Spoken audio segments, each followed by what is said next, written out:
My name's Aaron Mann. I've been going to East Bay, I think, for about 2 years now. My parents had a church here in Traverse City, and we were there till I was about 9, and then my dad had a mentor friend ask him to start a church with him in Grand Rapids. So my dad picked me and my brothers up and my mom, and we moved to Grand Rapids. Just growing up in the church was really cool though, because my dad was the pastor, and so like every Sunday, I'd watch my dad, preach. And then also I'd travel with my dad. So my dad would go to different churches all across, America. The church was a cool place. It was always home to me. It was always kind of like I probably was there more than I was at my house. We had a situation up here.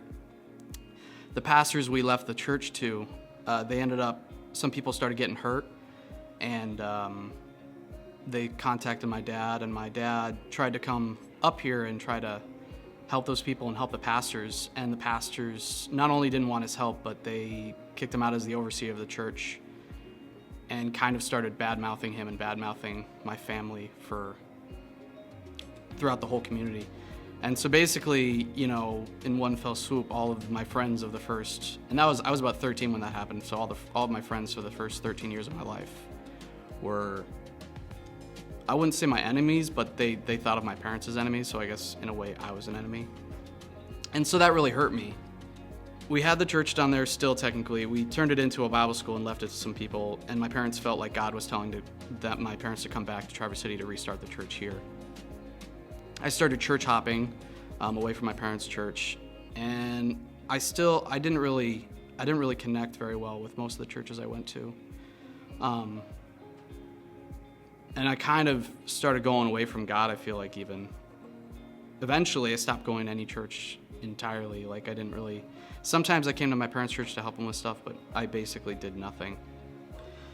And it wasn't even like I wasn't following God's plan. It was like I wasn't following a plan at all. I was just sitting at home feeling sorry for myself, wondering why, God wasn't helping me. And I asked God, and I still believed in God. There's never been a time in my life I didn't, but didn't always like God, I would say that.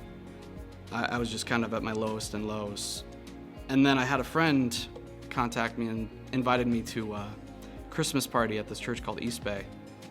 I still was really cautious of Christians in general, or at least getting close to people in Christian settings. So after the Christmas party, I didn't go back for a while. Until one day I had some girl named Maddie contact me, and she's like, "Hey, PR gave me your phone number. I was wondering if you wanted to start a band with me and another girl named Bethany." And I was like, "Nah, I don't know, I'll think about it." PR came over and he was like, "Hey, you guys sounded really good. How about you play next week?" And I was like, "Sure, I guess." So, I tell PR, you've all told me to do it, but that was probably the best thing for me, at that time, because after that I ended up becoming really good friends with Maddie and Bethany and another guy named Isaac and a whole bunch, and pretty much all of Connections. And then suddenly I started playing upstairs in the regular worship band, and I started helping with the youth band. I felt like I was a part of a community. I felt like I was doing what God wanted me to do. And also, not just the fact that I was doing what God wanted me to do, I was following the plan that God had set for my life and all the positive influences I had in my life. And it really helped me out, because I was in a really dark place before. As I look back on my life, I kept asking God what I was supposed to do for 6 years, where I was supposed to go, what He wanted me to do with the gifts that He gave me and the passions I had. So Matthew 6:31-33, Jesus is talking to all these people, and He's telling them, "So do not worry, saying, 'What shall we eat?' or 'What shall we drink?' or 'What shall we wear?' For the pagans run after these things, and your heavenly Father knows that you need them. But seek first His kingdom and His righteousness, and all these things will be given to you as well." And so, the thing that I had was that I wasn't seeking God, but as soon as I actually started, as soon as when I was in my chair and I was like, I was in my dark place, and I was like, you know what, I'm going to go to that Connections place. And even though I didn't like it the first couple times, I still kept going and still kept going and still kept going. I think that ended up being the best for me, because I ended up getting to the place that God wanted me to be and getting to the place that I feel like that I'm called to.